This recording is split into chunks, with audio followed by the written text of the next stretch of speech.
குளித்துறை மறைமாவட்டம் கன்னியாகுமரி மாவட்டத்தின் மேற்கு பகுதியில் 109 பங்குகள் மற்றும் 126 கிளை பங்குகளில் சுமார் 2,50,000 நம்பிக்கையாளர்களோடு தனித்துவமாக உயிர் துடிப்போடு செயல்பட்டு வருகிறது. குழித்துறை மறைமாவட்டம் உயிர் துடிப்புள்ள ஒரு மறைமாவட்டம். இந்த மறைமாவட்டத்தில்தான் இந்திய பொதுநிலையினரின் பாதுகாவலர் என போற்றப்படுகின்ற புனித தேவசகாயம் பிறந்தார். புனித தேவசகாயத்தின் ஆழ்ந்த இறை நம்பிக்கையின் அடிச்சுவட்டில் மனிதநேய பணிகளுடன் அருள் வாழ்வு வளர்ச்சிக்கான செயல்பாடுகளையும் தொய்வின்றி முன்னெடுத்து வருகிறது குழித்துறை மறைமாவட்டம். மிகச்சிறப்பாக ஏழை எளியோர், நலிந்தோர், ஆதரவற்றோர், பாதிக்கப்பட்ட மக்கள், மாற்றுத்திறனாளிகள், விளிம்பு நிலை மக்கள் இவர்கள் மீது மிகுந்த கரிசனை கொண்டு அக்கறையோடு அன்போடு இவர்களுக்காக பணியாற்றுவதை கண்டுணர முடிகின்றது. எம் மறைமாவட்டம் முன்னெடுக்கும் திட்டங்களின் வெற்றிக்கு எம் ஆயர், அருள்பணியாளர்கள், துறவியர் மற்றும் இறைமக்களின் அறிவு, ஆற்றல், திறன்கள், இணைந்த செயல்பாடுகள், தொலைநோக்கு பார்வையுடன் கூடிய திட்டமிடல் போன்ற நற்பண்புகள் துணை நிற்கின்றன. சமத்துவத்தை நிலைநாட்ட காலந்தோறும் தொடர் முயற்சிகளையும் புதிய தேடல்களையும் முன்னெடுத்து வரும் எம் மறைமாவட்டம் இந்த யூபிலி ஆண்டு 2025 இன்னும் கூடுதலாக சமத்துவ தேடலில் புதிய உத்வேகத்தோடு ஈடுபட்டது. 2025 ஆண்டை நம்முடைய மேனாள் திருத்தந்தை பிரான்சிஸ் அவர்கள் எதிர்நோக்கின் திருப்பயணிகள் என்ற மைய சிந்தனையில் யூபிலி ஆண்டாக கொண்டாட நமக்கு அழைப்பு விடுத்தார். ஏற்ற தாழ்வுகளை களைந்து சமத்துவத்தை நிலைநாட்ட விவிலியம் கற்றுத்தந்த வாழ்வியல் நெறியே யூபிலி. ஒவ்வொரு யூபிலியும் வேர்களுக்கு செல்ல தரப்படும் அழைப்பு. விவிலியத்தின் இந்த அழைப்புக்கு செவிகொடுத்த குழித்துறை திரு அவை வீடற்ற எல்லோருக்கும் வீடு கட்டி கொடுக்கும் வாழும் குடில் திட்டத்தை முதன்மை பணியாக இந்த யூபிலி ஆண்டில் முன்வைத்தது. ஒரு பங்கிற்கு ஒரு வீடு என திட்டமிட்டு செயல்பட அழைப்பு விடுத்தது. ஒரு மனிதனுக்கு வீடு என்பது அடிப்படை தேவைகளில் ஒன்று. அடிப்படை தேவையாகிய வீடு, சொந்த வீடு இல்லாத பொழுது அவனுக்குள்ளால் அமைதி இல்லை, பாதுகாப்பு இல்லை, மகிழ்வு இல்லை, ஒரு விதத்தில் அவன் ஒன்றுமே இல்லாதவனாக ஆகின்றான் என்று சொல்ல வேண்டும். எனவே சொந்த வீடு என்பது ஒரு அடையாளம். சொந்த வீடு என்பது வெறும் செங்கல், மணல் இவைகளை கொண்டு கட்டப்படுகின்ற ஒரு வீடு மட்டும் அல்ல, மாறாக இது அதையும் தாண்டி மனித மாண்புக்கான ஒரு அடையாளம். எனவே இந்த சொந்த வீடு என்பது ஒவ்வொரு மனிதனுக்கும் கண்டிப்பாக தேவைப்படுகிறது. இது இல்லாத பொழுது வாழ்வு முற்றிலும் கசந்து போய்விடுகிறது. எங்களுக்கு வீடு இல்லை, நாங்கள் நல்ல நிலைமையில இருந்தோம், திருப்பி நாங்கள் கீழ் வந்தோங்க. அதனால் எங்களால் எழுந்துச்சு நிற்கிறதுக்கு ஒரு வழி இல்லை. ஒரு வீடு இல்லாமல் நாங்கள் ரொம்பவே கஷ்டப்பட்டோம். நாங்கள் வாடகை வீட்டில் இருந்து அப்படி பிள்ளைங்களை, நானும் என் ஹஸ்பண்டும் என் 2 பிள்ளைங்களும் தான் அந்த வீட்டில் இருந்து நாங்கள் தான், எங்களால் லோன் எடுக்க முடியாது, லோன் எடுத்தாலும் எப்படி கட்டுவோம், அந்த ஒரு கஷ்டமாக இருந்துச்சு. இவங்களால அப்படி தான், கண் பார்வை இல்லாததுனால ஒரு வேலைக்கு போக முடியாது, அந்த கஷ்டம். என்னாலேயும் இப்படி இருந்துட்டு எந்த வேலைக்கு போக முடியாத கஷ்டம், வாழ்வாதாரம் ரொம்ப கஷ்டமாக தான் இருந்துச்சு. அப்போ தான் ஆமோச மூலம் சர்ச்சு மூலமாக அவங்க இதே மாதிரி கொடுக்குறாங்க அப்படின்னு கேள்விப்பட்டு, சரி நமக்கும் அது அப்ளை பண்ணுவோம் அப்படின்னு சொல்லிட்டு, கடவுள் கிருபை இருந்தால் நமக்கு கிடைக்கும் அப்படின்னு சொல்லிட்டு, பிறகு கடவுள் கிருபைனால எங்களுக்கே ஜூப்ளி ஆண்டு முன்னிட்டு ஒரு வீடு கட்டி கொடுக்குறாங்க அப்படின்னு சொன்னாங்க. எங்களுக்கு ஃபைனலாக சொன்னாங்க, சரி அது வீடு உங்களுக்கு தான் சேங்ஷன் ஆயிருக்கு. அது சொல்கிறதுக்கு கடவுள் கிருபையால எங்களுக்கு அது உணர முடியாத ரொம்ப சந்தோஷமாக இருந்தது. ஏன்னா எவ்வளோ பேர் இருந்தும் கடவுள் எங்களை தான் தேர்ந்தெடுத்தாங்க. எங்களோட நிலைமை தெரிஞ்சு தான் கடவுள் எங்களுக்கு அந்த வழி திறந்து திறந்தாங்க அப்படின்னு சொல்கிறதுக்கு ரொம்ப சந்தோஷமாகவே இருந்துச்சு. நான் ஹேண்டிகேப்பாக தான் எனக்கு கோவிலெல்லாம் மொத்தம் சப்போர்ட் பண்ணிச்சுன்னா ஆமாம் பழைய வீடு தான், ஓட்டு வீடு தான், மொத்தம் ஓட்டு வீடு தான். அது விழுந்து என்ன செய்ய முடியும் அவங்ககிட்ட. வெடிக்கல் 2 வாட்டி என் கையிலே விழுந்து உடஞ்சி அந்த நிலைமையில இருந்து தான் இப்போ இந்த வீடை கட்டுச்சு. எலி பாச்சா அந்த மாதிரி ஏகப்பட்ட விஷயம். காற்று புயல் காற்றுன்னு சொல்லுவாங்கல்ல, அப்போ நமக்கு பயம் கொடுக்கான். வீட்டில் இருந்து உறங்க முடியுமான அந்த கஷ்டம் இருக்கு. அடுத்து ஃபேன் ஓடிட்டுருக்கேன், டக்குன்னு தடி வந்து கீழே அவ்வளோ மண்டை கட்டு விடும். இப்போ புதிய வீடு கட்டின பிறகு தான் அன்னைக்கு பழைய வீட்டில் தடியெல்லாம் விழுந்து அவ்வளோ கஷ்டப்பட்டேன். ஆனால் இந்த கஷ்டப்பட்டு கோயில் அடித்தர் ஆமோசா எல்லாம் சேர்ந்த பிறகு தான் எனக்கு அவ்வளோ நான் இப்போ நிம்மதியாக ஹாப்பியாக இருக்கேன் என்ன பாட்டுக்கு. அது என்ன ஒரு காற்று மழை பெய்யுது அடித்தா பெய்யுதுன்னா அவ்வளோ கஷ்டப்படுவேன். ஏதாவது அப்படி தடி என்ன விழுமோன்னு இருந்து இப்போ என்ன அதில் எனக்கு அவ்வளோ விடுதலையாக இருக்குது. நான் என் அப்பா அம்மா சந்தோஷமாக இருப்பேன், அதுவே எனக்கு பெரிய மகிழ்ச்சி. அப்படி வாய்க்கு அதுவே எனக்கு என்ன சொல்ல முடியுங்க, அது எனக்கு ஒரு சந்தோஷமாக இருக்குது என்னை பொறுத்தாலும். குழித்துறை மறைமாவட்டத்தில் இந்த யூபிலி ஆண்டில் 4 கோடி செலவில் 51 வீடுகள் ஏழைகளுக்கு கட்டி கொடுக்கப்பட்டுள்ளன. 30 வீடுகள் ஏழைகளுக்கு பராமரிப்பு பணிகள் செய்து கொடுக்கப்பட்டுள்ளன. உண்மையிலே இந்த நற்பணிகளை ஏழைகளுக்கு செய்கின்ற இந்த அன்பு பணியை நினைக்கின்ற பொழுது பெரும் மகிழ்வடைகின்றேன். தாராள உள்ளத்தோடு மனமுவந்து இந்த பணிகளை செய்திருக்கின்ற அன்பு இறை மக்களை நெஞ்சார பாராட்டுகின்றேன். ஏழைகளுக்கு வீடு கட்டி கொடுப்பதன் மூலம் நாம் ஏழைகளுக்கு அல்ல இறைவனுக்கே வீடு கட்டி கொடுத்திருக்கின்றோம் என்பதை உணர வேண்டும்.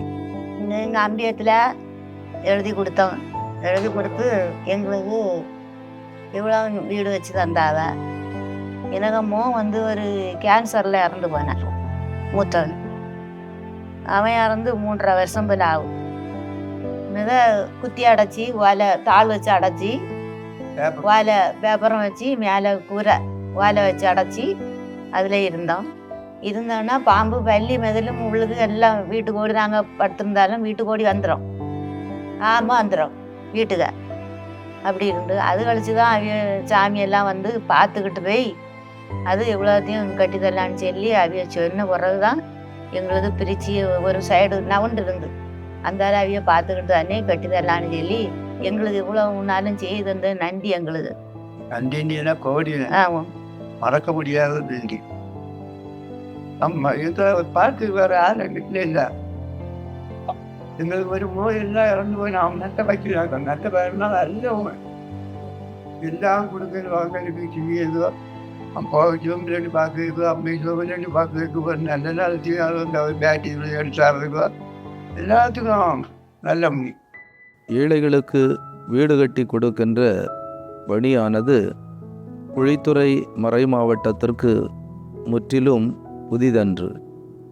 ஆனால் இந்த யூபிலி ஆண்டிலே மிகச்சிறப்பாக இந்த திட்டத்தை மறை மாவட்டம் முன்னெடுத்து செய்கின்றது. இதில் எல்லா பங்குகளும் ஈடுபடுவதும் எல்லா இறைமக்களும் அருள் பணியாளரும் முழு மூச்சோடு இந்த ஏழைகளுக்கான வீடு கட்டுகின்ற திட்டத்தில் பங்கேற்று அதிகமான வீடுகளை ஏழைகளுக்கு கட்டி கொடுத்திருப்பது உண்மையிலே ஆச்சரியத்தை ஏற்படுத்துகின்றது. எங்கள் பங்கிலே கடந்த 5 ஆண்டுகளாக ஆண்டுக்கு கிறிஸ்து பிறப்பு அன்று ஒரு வீடு திறக்கப்பட்டு ஏறக்குறைய 4 வீடுகள் கட்டி முடித்திருக்கின்றோம். இந்த ஆண்டு இது 5வது வீடு. இதை நம்முடைய பங்கில் செயல்படுகின்ற ஆமூசா திட்டமிட்டு செயல்படுத்தி வருகிறது. முளகமூடு வட்டார நிதி நிறுவனத்தினுடைய பங்களிப்பு மற்றும் பங்கு மக்களுடைய ஒத்துழைப்போடு செயல்படுத்தி வருகின்றோம். இந்த ஆண்டு நம்முடைய குழித்துறை மறைமாவட்ட ஆயர் அவர்களும் கட்டாயமாக ஒரு வீடு கட்டி கொடுக்க வேண்டும் என்ற அடிப்படையிலே இந்த வீட்டை கட்டி முடிவுற இருக்கின்றது. ஏழைகளுக்கு வீடு கட்டி கொடுத்திருக்கின்ற இந்த திட்டத்தில் நம்முடைய இறை மக்களின் பங்கு மக்களின் பரிசனை மிகவும் அருமையாக இருப்பதை பார்க்கின்றேன்.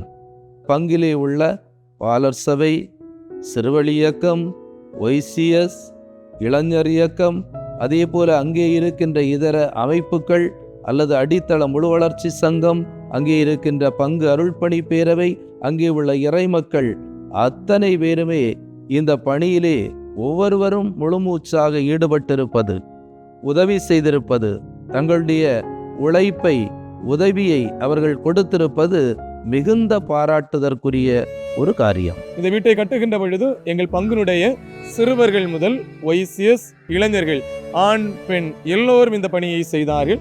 ஞாயிற்றுக்கிழமைகளிலே பங்கு மக்கள் அனைவரும், பல ஆண்களும் பெண்களும் இணைந்து இந்த வீட்டை கட்டுவதற்கான முயற்சியை எடுத்தார்கள்.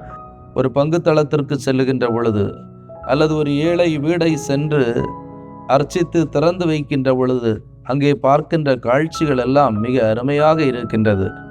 ஏதோ காசை கொடுத்தோம், உதவியை செய்தோம், ஒரு ஏழைக்கு ஒரு வீட்டை கட்டி கொடுத்தோம் என்ற மனநிலையில் இவர்கள் யாரும் செய்ததை நான் பார்த்ததில்லை.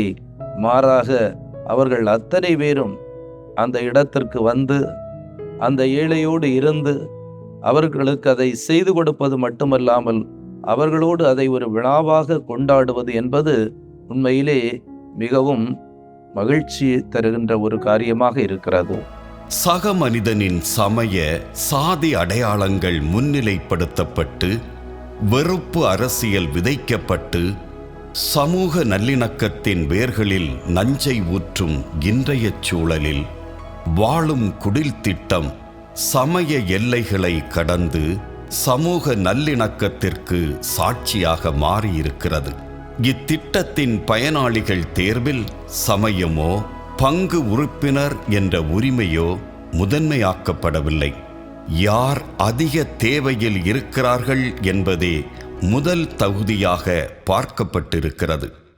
இந்த வீடு கட்டும் திட்டத்தில் ஒரு சிறப்பியல்பு என்னவென்றால், இந்த பணிகளை ஏதோ பங்கிலே உள்ள பங்கு மக்களுக்காக மட்டும் நம்முடைய மக்கள் செய்யவில்லை.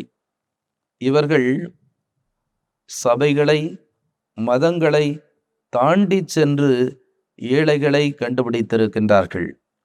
எனவே சபைகளை, மதங்களை தாண்டி சென்று எல்லாருக்கும் இந்த வீடு கட்டும் திட்டத்திலே பங்களித்து அவர்களுக்கு உதவி செய்திருக்கின்றார்கள்.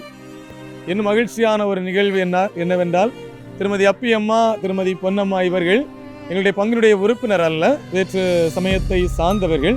எங்களுடைய பங்கிலே அதை சொல்கின்ற பொழுது பங்கு பேரவை ஆமுசாவும் முழுமையாக ஒத்துழைத்தாங்க. நாம் அப்படிப்பட்ட குடும்பத்திற்கு செய்ய வேண்டும் என்கின்ற ஒரு ஒத்துழைப்பு, எந்த வேறுபாடும் இல்லாமல் அனைத்து மக்களும் வந்து அதில் உதவி செய்தார்கள். எங்களுடைய மகிழ்ச்சி என்னவென்றால், வீட்டை கட்டி கொடுத்ததை விட இவர்களுக்கு மின்சாரம் கிடைக்கக்கூடிய ஒரு வாய்ப்பு இல்லாத சூழல் இருந்தது. அந்த வாய்ப்பை நாங்கள் முயற்சி எடுத்த பொழுது திரு கிறிஸ்துராஜ் என்பவர்கள், இந்த பங்கை சாராதவர்கள், அவர் அந்த மின் வாரியத்தில் பணிபுரிந்து கொண்டிருக்கிறார். மின்வாரிய உதவியோடு அனைத்து ஏற்பாடுகளையும் விரைவில் எடுத்து தந்தார்கள். இந்த இணைந்த பணியில் ஒரு சில தன்னார்வ தொண்டு நிறுவனங்கள், பிற சபையை சார்ந்தவர்கள், பிற சமயத்தை சார்ந்தவர்கள், இவர்களெல்லாம் கூட இணைந்து பண உதவி செய்திருப்பது, பொருளுதவி செய்திருப்பது அல்லது தங்களுடைய உடல் உழைப்பை கொடுத்திருப்பது இன்னும் நம்முடைய மகிழ்ச்சியை இரட்டிப்பாக்கின்றது. ரொம்ப பேர் சப்போர்ட்டா நின்னாங்க. அப்படின்னா எங்கள் ஆமோசா மூலம், ரொம்ப லாட்ரி கிளப் மூலம் அப்படின்னலாம். ஏன்னா சர்ச்சில் இருந்தவங்களே அதுக்கு வேண்டி ரொம்ப ஸ்பான்சரை பிடிச்சி நிறைய ஸ்பான்சர் எங்களுக்காக முன்கை வந்து இதை இடத்த பார்த்து சரி வீடு கட்டுவோம் அப்படின்னு முன் நின்று எல்லாருமே எங்களுக்காக நின்று செஞ்சாங்க. அதை நினைக்கும் போது ரொம்ப சந்தோஷமா இருக்கு. இந்த வீடு கட்டும் திட்டத்தினுடைய இன்னொரு தனிச்சிறப்பு, இவர்களுக்கு வீட்டை கட்டி கொடுத்ததோடு இவர்கள் நின்றுவிடவில்லை. அதையும் தாண்டி சென்று இந்த ஏழை மக்களுடைய வாழ்வாதாரத்தை அவர்கள் கருத்தில் கொண்டிருக்கின்றார்கள். எனவே அவர்களுடைய வாழ்வாதாரத்தை உயர்த்துவதற்காக அவர்களுக்கு தொழில் கருவிகள் வாங்கி கொடுத்திருக்கின்றார்கள். ஒரு சிலருக்கு கடைகள் அமைத்து கொடுத்திருக்கின்றார்கள். இன்னும் அவர்களுக்கு தேவைப்படுகின்ற சில நல்ல காரியங்களை எல்லாம் முன்னெடுத்து அவர்களுடைய வாழ்வாதாரத்தை உயர்த்துவதற்காகவும் பல பணிகளை செய்திருப்பது இன்னும் நமக்கு மகிழ்ச்சியான ஒரு காரியம். எனக்கு ஒரு தடவை அட்டாக் வந்ததுனால தொடர்ந்து என்னால் எலக்ட்ரிஷியன் வேலை கண்டினியூ பண்ண முடியல. அது கூடவே இந்த நடுக்கம், கை நடுக்கம், பார்க்கின்சன் பிரச்சனையும் சேர்ந்து இருக்கிறதுனால என்னால் தொடர்ந்து வேலை செய்ய முடியல. பழைய வீடு ஏற்கனவே இடியக்கூடிய கண்டிஷனில் கீறல் விழுந்திருந்து, ஓட்டு கட்டடம் ஒரு 4-5 இடத்துல விரிசல் விழுந்ததுனால அதை கண்டினியூ பண்ணியாச்சுன்னா அது எந்த நேரத்தில் செவரு இடியக்கூடிய நிலைமையிலன்னு சொல்ல முடியாது. அப்போ இந்த நிலைமையில தான் ஊரில் சொன்னாங்க, குழந்தையசு குடியும் திட்டத்துக்கு நீங்கள் மனு ஒன்று எழுதி விடுங்க, அதுலேருந்து உங்களுக்கு மனு பரிசீலனை பண்ணி அதுக்கு ஆவணம் நடவடிக்கை எடுப்பாங்கன்னு சொன்னாங்க. இவங்க ஆல்விடான ரொம்ப கஷ்டப்பட்டு இருந்தாங்க. அப்போது அந்த மாதிரி ஒரு மனு வரும்போது நாங்கள் எல்லோரும் கூடி சேர்ந்து பங்கு பேர் நிர்வாகம், நம்ம மலர்க்குள்ள ஃபாதர், அப்புறம் நம்ம ஆமோசா எல்லோரும் சேர்ந்து ஒரு முடிவு எடுத்து ஒரு வீடு வச்சு கொடுத்துருக்கோம். ஒரு வீடு வச்சு நாங்கள் இது பண்ண பிறகு அவங்க வருமானத்துக்கு ஒன்றும் இல்லை, ஏதாவது ஒரு கடை என்ன வச்சு தர முடியுமான்னு கேட்டாங்க. அப்போ அந்த வீடு வைக்கும்போதே அந்த கடையும் கொஞ்சம் எல்லாத்தையும் நன்கொடை எல்லாம் வாங்கி கடையும் வச்சு கொடுத்துருக்கோம். இன்றைக்கி அந்த கடை இருக்கனால அவங்க கொஞ்சம் கஷ்டப்பட்டு கொஞ்சம் முன்னேறிட்டு வராங்க. அவங்க கொஞ்சம் நல்லா இருக்கான்னு சொல்லிட்டு இருக்காங்க. எங்களுக்கு நல்ல சந்தோஷமாக இருக்குது. நமக்கெல்லாம் பெருமை தருகின்ற இன்னொரு காரியம் என்னவென்றால், ஒரு சில பங்குகள் ஏழைகளுக்கு ஒரு வீடை கட்டி கொடுப்பதோடு நிறுத்திவிடவில்லை, ஒன்றுக்கு மேற்பட்ட வீடுகளை கூட கட்டி கொடுத்திருக்கின்றார்கள். இந்த குடில் திட்டம் 2006 நாங்கள் தொடங்கினோம். கிட்டத்தட்ட 17 வீடுகள் வச்சு கொடுத்துருக்கோம். அது மட்டுமல்ல, 100-120 குடும்பங்கள் கொண்ட கிளை பங்குகள் கூட ஏழைகளுக்கு என்று ஒரு வீடு கட்டி கொடுத்திருப்பது என்பது உண்மையிலே நமக்கு ஆச்சரியமாக இருக்கின்றது. இவ்வளவு அன்போடு, கரிசனையோடு, ஆர்வத்தோடு, தாராள உள்ளத்தோடு இந்த சிறிய சமூகம் கூட இந்த பெரிய பணியை எடுத்து செய்திருக்கின்றதே என்பதை நினைத்து மிகவும் மகிழ்ச்சி அடைகின்றேன். அவர்களையும் நெஞ்சார பாராட்டுகின்றேன். சூசைபுரம் ஒரு எளிய சமூகம், வெள்ளிக்கோட்டினுடைய கிளைப்பங்கு. சுமார் 153 குடும்பங்கள். எல்லா குடும்பங்களும் வசதியான குடும்பங்கள் ஒன்றுமில்லை, எளிமையான மக்கள், பலவேறுபட்ட வேலைகளை செய்யக்கூடியவர்கள். ஏழைக்கு வீடு கட்டி கொடுக்க வேண்டும் என்ற விருப்பத்தை ஒவ்வொருவரும் கூறிக்கொண்டிருந்தார்கள். மிக குறிப்பாக ஒரு பெண், ஃபாதர் நமக்கும் ஒரு வீடு கட்டி கொடுக்கலாமே. எனக்கு வியப்பாக இருந்தது, எப்படி இது முடியும், பணம் ஏராளம் வேண்டும், எப்படியும் ஒரு 8 லட்சமாவது தேவைப்படும். இல்லை ஃபாதர், நான் முதல்ல ஒரு 50,000 தந்துடுறேன்னு சொன்னாங்க. அந்த ஒரு உந்துதல் எனக்கு ஒரு ஆர்வத்தை கொடுத்தது. பங்கு மக்களோடு, பங்கு பேரையோடு, அடித்தள முழு சங்கத்தோடு மீண்டும் உரையாடிய போது செய்யலாம் ஃபாதர் என்று சொன்னார்கள். அவ்வளோ மனம் செய்வோன்னு சொன்னாங்க. வீடை சொன்னாங்க. அந்த வீட்டுக்கு பாதை கூட சரியாக கிடையாது. ராஜசேகர்னு சொல்லக்கூடிய ஒரு 8 ஆண்டுகளுக்கு முன்பு ஸ்ட்ரோக் நோயால் பாதிக்கப்பட்டவர், வேலைக்கு போக முடியாது. தங்கரோஸ் சொல்லக்கூடிய அம்மா தூய்மை பணியாளர், ஒரு பெண் குழந்தை, அதுவும் 12ஆம் வகுப்பு படிக்கிறா. உட்கார்ந்து படிப்பதற்கு கூட அவளுக்கு இடம் கிடையாது. அந்த ஓட்டு வீடு இடிஞ்சி பாழடைந்த நிலையில் இருந்தது. செய்யலாமே என்ற ஆர்வத்தை வெளிப்படுத்தினார்கள். நானும் முயற்சியை செய்தேன்.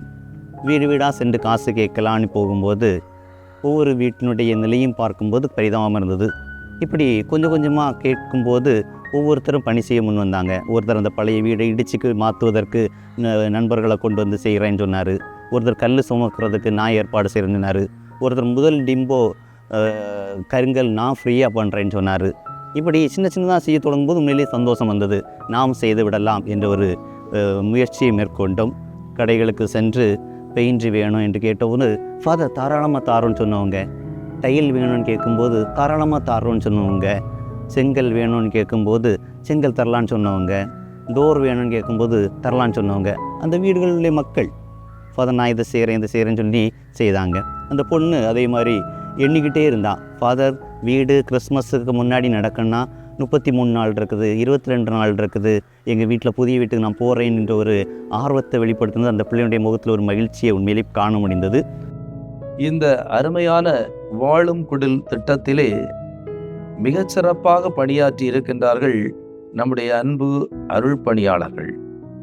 எனவே பங்குகளிலே பணியாற்றுகின்ற அருள் பணியாளர்களை எல்லாம் இந்த வேளையிலே நான் நெஞ்சார பாராட்டுகின்றேன்.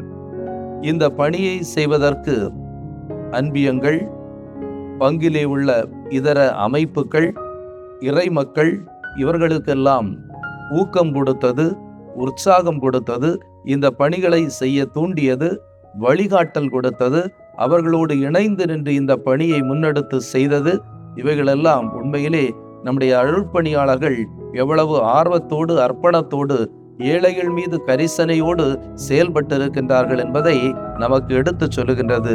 எனவே இந்த அருள்பணியாளர்களுக்கெல்லாம் நெஞ்சார்ந்த பாராட்டுகளையும் நன்றிகளையும் அன்போடு தெரிவித்துக் கொள்ளுகின்றேன். நான் வேலை பார்த்துட்டு இருக்கும்போது மாடியிலேருந்து தாழ விழுந்து அப்படியே ஸ்பைனல் கார்டு இன்ஜுரி ஆயிடுச்சு. என்ன பண்ணணும்னு தெரியாமல் இருக்கும்போது ஃபர்ஸ்ட் வந்து ஃபாதர் விக்டர் க்ரூஸ் வந்தார். அவர் வந்து எனக்கு வந்து இப்படியே படுத்து வந்து பெட் ஷோர் ஆச்சுது. அப்போ வந்து அவர் வந்து இன்ட்ரடியூஸ் பண்ணி கிரேஸ் ஹாஸ்பிட்டல் கலைக்கோடையில் வந்து அவர் வந்து டாக்டர்கிட்ட பேசி ஒரு 3 மாதத்தை ட்ரீட்மெண்ட்டு அங்கே எடுத்து, அதுக்கு பிறகு அங்கே இருக்கும்போது தான் நம்ம வின்சென்ட் போலேருந்து வந்து ஒரு வீல் சேர் எனக்கு இது பண்ணாங்க கோயிலில் வர்றதுக்கு. அப்போ வந்து நான் எப்படி வெளியே வர்றதுன்னு சொல்லி எனக்கே தெரியல. என்னன்னா அவ்வளோ நாள் நடந்துட்டு இருந்துட்டு அதுக்கு பிறகு வந்து வீல் சேரில் வரும்போது வந்து ஒரு இது மாதிரி இருந்தது. இப்போ வந்து ஃபாதர் விக்டர் க்ரூஸ் வந்து ஒரு 1-2 ஹவர் வந்துட்டு என்கிட்ட தனியாகிட்டு பேசினதுக்கு பிறகு அவர் வந்து மறுநாள் காலையில் சர்ச்சுக்கு போனோம். அந்த வீல் சேரில் தான் போனோம்.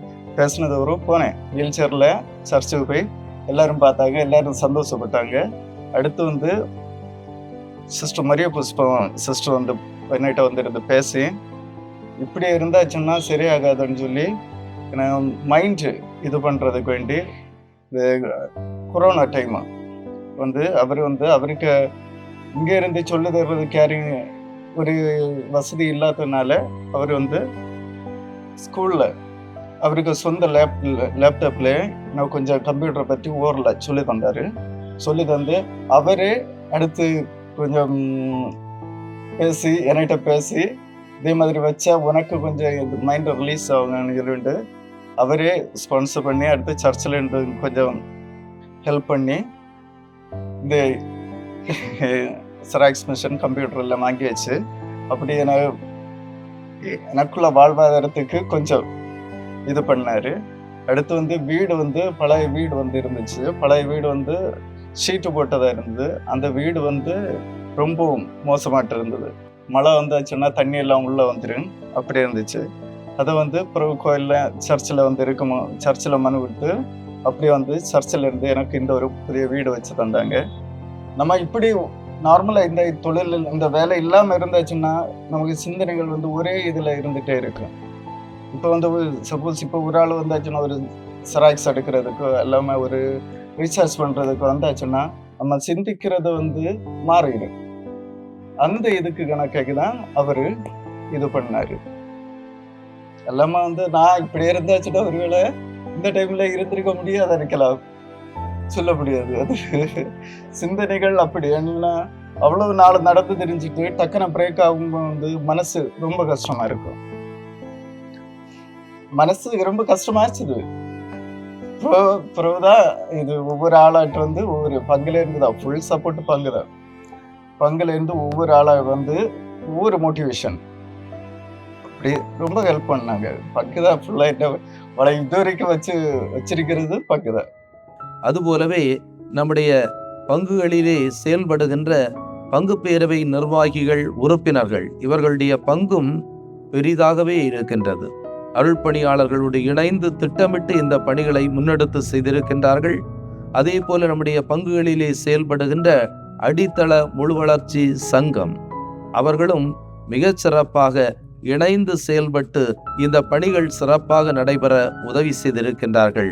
குளித்துறை மறை மாவட்டத்தின் சமூக சேவை அமைப்பாகிய கிட்ஸ் அமைப்பு, அதாவது குளித்துறை முழு வளர்ச்சி சமூக சேவைகள் அமைப்பானது சிறப்பாக சமூக பணிகளை மறை மாவட்டத்தின் எல்கையிலே சிறப்பாக செய்து வருகிறது.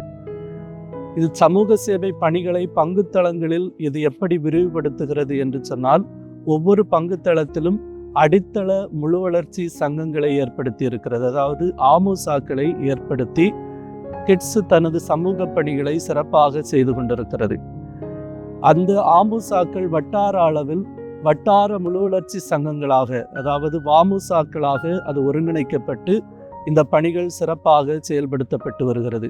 குறிப்பாக ஏழைகளுக்கான, நலிவுற்றோருக்கான, கைம்பெண்களுக்கான, கைவிடப்பட்ட குழந்தைகளுக்கான, பெற்றோரை இழந்த குழந்தைகளுக்கான, அல்லது புற்றுநோயாளர்கள், இப்படி பல பணிகளை செய்து வருகிறது. அதில் ஒரு குறிப்பிட்ட முக்கியமான பணியாக வீடு இல்லாதவர்களுக்கு அல்லது நலிவுற்ற நிலையில் இருக்கிறவர்களுக்கு வீடு கட்டி கொடுக்கிற திட்டத்தையும் சிறப்பாக செயல்படுத்தி வருகிறது. மணலிக்கரை ஆமுசாவுக்கு பல ஏழைகளும் விண்ணப்பித்தார்கள். இந்த விண்ணப்பத்தை நாங்கள் கருத்தாய்வு செய்து பார்க்கும்போது எங்களுடைய மணலிக்கரை பங்கில் 35 அன்பியங்கள் உள்ளன.